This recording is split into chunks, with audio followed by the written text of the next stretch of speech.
नमस्कार। आज हम कक्षा 10वीं एवं 12वीं के विद्यार्थियों के लिए बोर्ड परीक्षा में चर्चा करेंगे। उसके कुछ हमारे पास प्रश्न हैं कि उत्तर पुस्तिका में कालम पूर्ति कैसे करें, ओएमआर शीट कैसे भरें, और विद्यार्थियों के मन में प्रश्न मैंने बहुत लिखा और पूरक उत्तर पुस्तिका भी। इसके बारे में हम चर्चा करेंगे। काफ़ी में इस प्रकार के कुछ कॉलम्स आते हैं जिस पर लिखना होता है। तो परीक्षार्थी का रोल नंबर होता है, अंकों में होता है, शब्दों में होता है। अंकों में लिखना है तो जैसे हम एक एग्जाम्पल के लिए लेते हैं 13, 67, 10, 522, इस प्रकार के हमने कुछ ले लिया। इसी प्रकार इसमें भी लिखना पड़ेगा। एग्जाम्पल के लिए 1, 3, 6, 7, 1 इत्यादि।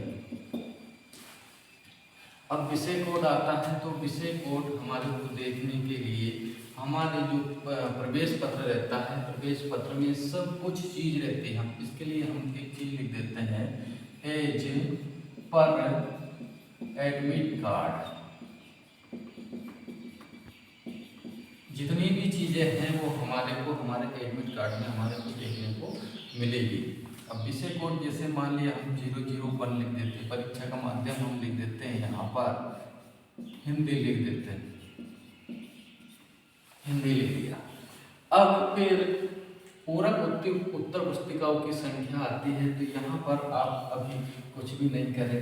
यहाँ पर जब पेपर होने के बाद फिर यहाँ पर उत्तर पुस्तिकाओं की संख्या लिखनी है यदि आपने ली है तो, अन्यथा यहाँ पर नहीं लिखेंगे। परीक्षार्थी का कक्ष क्रमांक देखेंगे।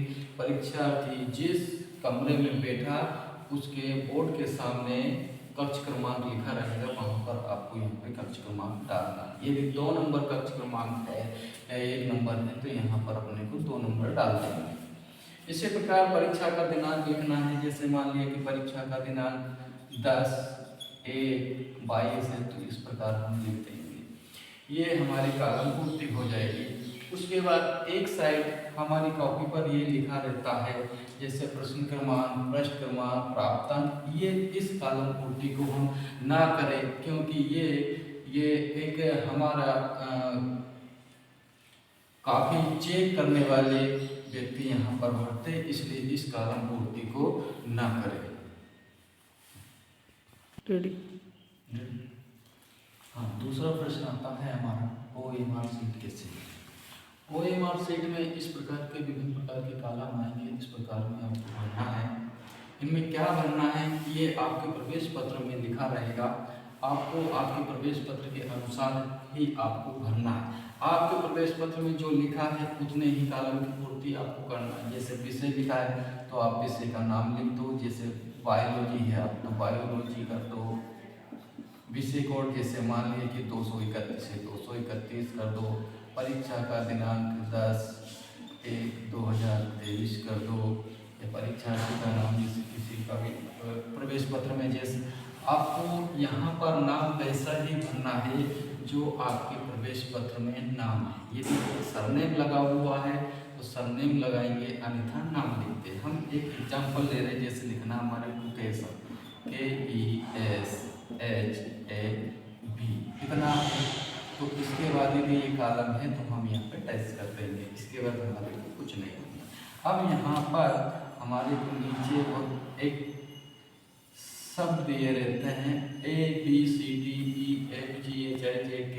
जहाँ पर जो शब्द आएगा वहाँ पर हम इसको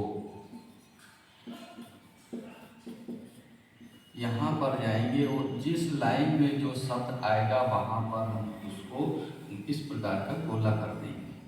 इस प्रकार का गोला हो जाएगा। गोला इस प्रकार करेंगे, पूरा गोला पूरा यहाँ पर हम काला करेंगे। इस प्रकार हम पूरा गोला काला कर देंगे। ये होगा। अब अनुक्रमांक आपको लिखना है तो अनुक्रमांक भी आपको यहाँ पर आपको लिखना है। यहाँ पर आपके रोल नंबर लिखना है। जैसे जो 822 है, तो आप इस प्रकार आप आपके रोल नंबर यहाँ पर लिख देंगे। फिर यहाँ पर 1 नंबर 0 1 2 इस प्रकार आएगा, तो हम कॉलम कोडिंग जैसे 1 आया है तो हम 1 यहाँ पे पहली लाइन पे जाएंगे और पहली लाइन पे 1 को यूँ गोला कर देंगे। इसी प्रकार दूसरी लाइन में जाएंगे तो 3 को हम ऐसा गोला कर देंगे। तीसरी लाइन में जाएंगे तो हम 6 को गोला कर देंगे। इस प्रकार ये गोले हमारे को खाली करना है। यहाँ माध्यम आएगा तो माध्यम में यदि आपका माध्यम हिंदी है तो हम हिंदी कर देंगे यहाँ पर। यदि इंग्लिश है तो हम इंग्लिश को कर देंगे। विषय का आपको फिर करना है आपके रोल नंबर अंकों में शब्दों में, जैसे हमने यहाँ पर लिखा 1 3 6 7 7 2 2। इसी प्रकार हम इसको यहाँ पे लिख देंगे 1 3 6 7। इस प्रकार हम लिखेंगे। अब आपका संस्था कोड यहाँ पर लिखना है। विषय कोड जो हमने यहाँ पर लिखा है, इस विषय कोड को भी हम यहाँ पर लिख देंगे, जैसे 231 लिखा। अब यहाँ पर आपका संस्था कोड लिखा है, तो संस्था कोड आपके प्रवेश पत्र में जो आपका संस्था कोड लिखा है उसको हम लिख देंगे। जैसे मान लीजिए किसी संस्था का संस्था कोड इस प्रकार है तो हम इस प्रकार भर देंगे। फिर लास्ट में आपका यहाँ पर परीक्षार्थी के हस्ताक्षर है के